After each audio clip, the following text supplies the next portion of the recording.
in the second part, I have to say, being beaten up by Ray Fiennes was pretty fun. It wasn't always comfortable, but it was fun. I enjoy scenes like that where I get slapped around a bit. It's quite fun. So that was good. That was definitely a highlight. Being on the underground cart, which takes us inside Gringotts, being on that cart with Rupert, a guy called John, Warwick Davis, and Helena Bonham Carter, and then Emma, was great fun, because it was just, we were all soaking wet. It was we were just making jokes, and it was hilarious. It was really, really good. That was a fun day, definitely. Fun few days.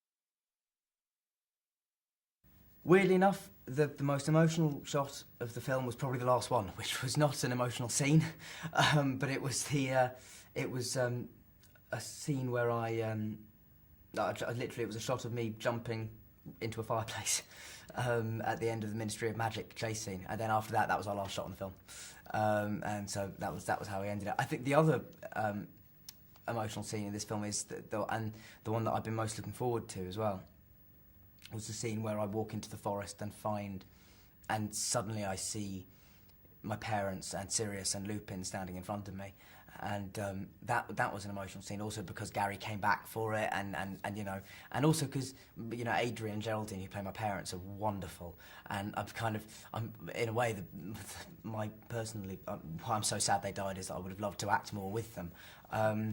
And also the character of Lupin dying, for me, is one of the most upsetting in all the books, because I love that character. And so, yeah, that scene was pretty emotional, I think. It should be, anyway.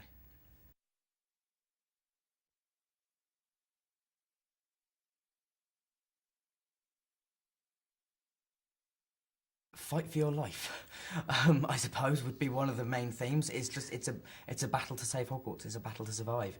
It's a battle to see the next morning. That's kind of the thrust of most of the film. And also it has all the Harry Potter themes of friendship and all those things, and how tested that can be. And in this even more extreme situation, how much these 3, 4, 5, the whole school relies on each other, and that's what I love about it. It's about communal spirit. It's and surviving.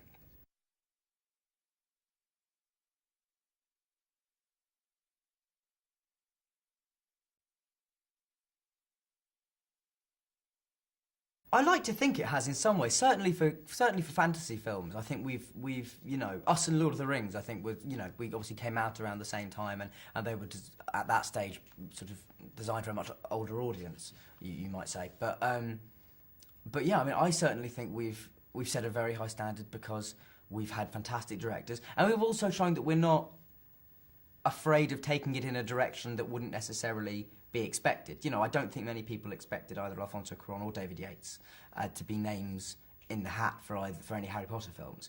But thanks to our producers, who have had the courage to say, this guy could make an amazing Harry Potter movie, it's set us apart slightly from other fantasy films. I think we're really, really interesting. We have fantastic actors, and also, what sets Harry Potter apart from other entertainment is just the fan base. Ultimately, is so vast and so supportive that it's hard for other things to compare for it. But obviously now there's films like Twilight and the Narnia films that all came out, and they're doing well as well, and brilliantly in Twilight's case. But I think Harry Potter manages to combine an innocence and an Englishness with an edge you rarely see in sort of supposedly children's films.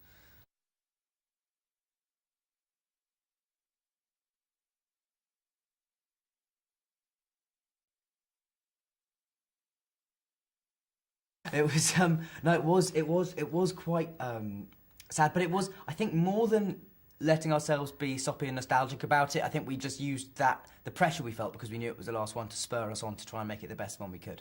I think we channeled that energy into a more positive, sort of constructive frame of mind.